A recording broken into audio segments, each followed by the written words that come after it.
Good afternoon. Let's go check on the crowbar.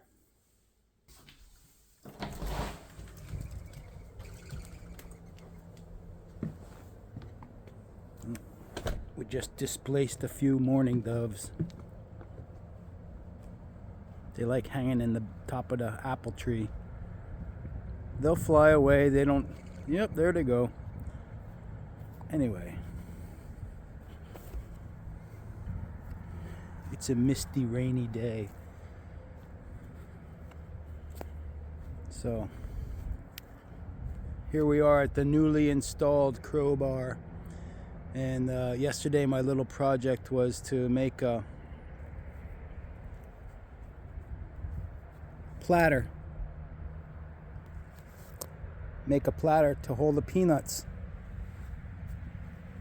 I just took some scraps of lumber in the garage. I left little gaps for the rainwater to run out.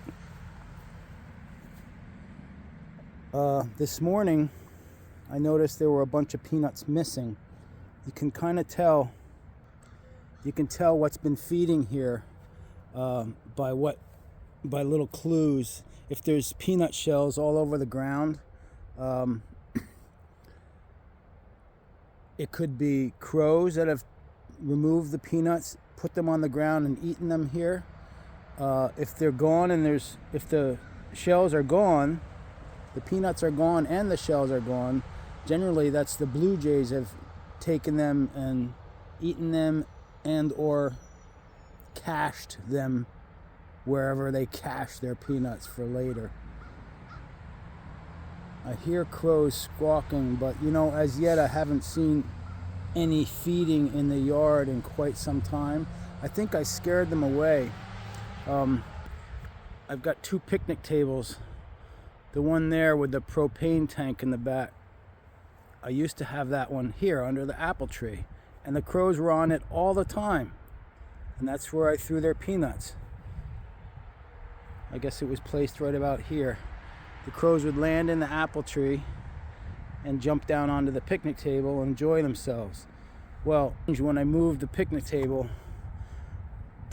closer to the house, other birds are fine. They land on the table, they feed, they're there all the time. The crows are very elusive. I think I've pissed them off somehow. My wife says I scare them off by trying to attract them with my crow calls. I'm a little bit confused. I'm trying to research it online. How do you attract crows? One thing I did, well, I've got little scraps of meat here, leftover pork. They're dried out now. If they come from the dinner table, I rinse them off to get the salt and seasonings out, so it's more bland and healthful for them. I also, it's an old house and I'm out in the country, and I trap mice through the winter just to keep the population down a bit. So I read that crows, and everyone knows crows eat carrion, so I put a mouse here for a few days. No interest. Sometimes a hawk will come along and eat it.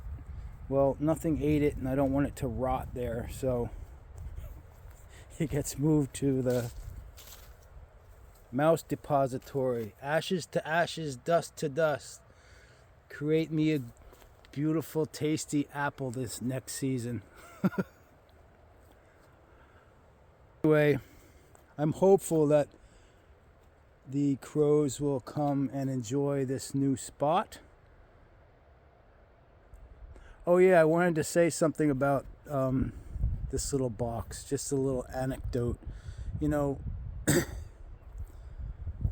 People save things, and I have a garage full of old boards and so forth, and I remember years ago I needed just a little bit of wire. I think I was in my 20s, maybe early 30s,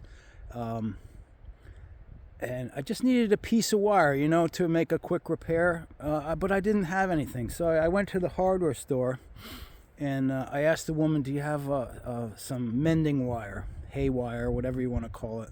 And she showed me over to the aisle, and there was a spool of wire, but it was like 200 yards.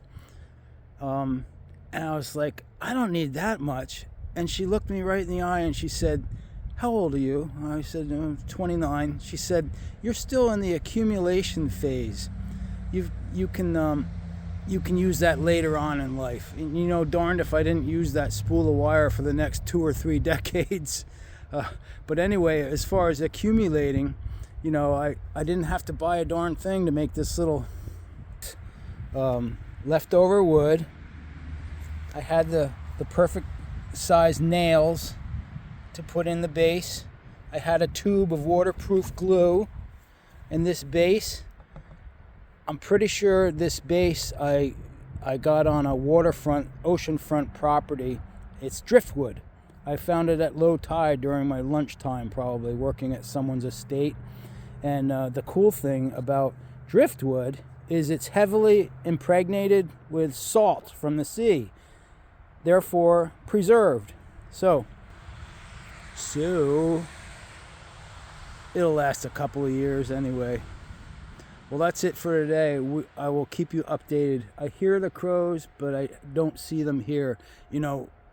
They swoop over the house and they watch me, and I can hear them, and I'm watching them too, and we both know of each other's presence. Sometimes I see them across the street in a tall tree, and I'll step out on the front porch, look at them and make a noise, and boom, they're out of here. Well, I hope to establish a friendship with them. I think there's about 7 that used to come here. They'll be back. Okay. Thanks a lot. See you later.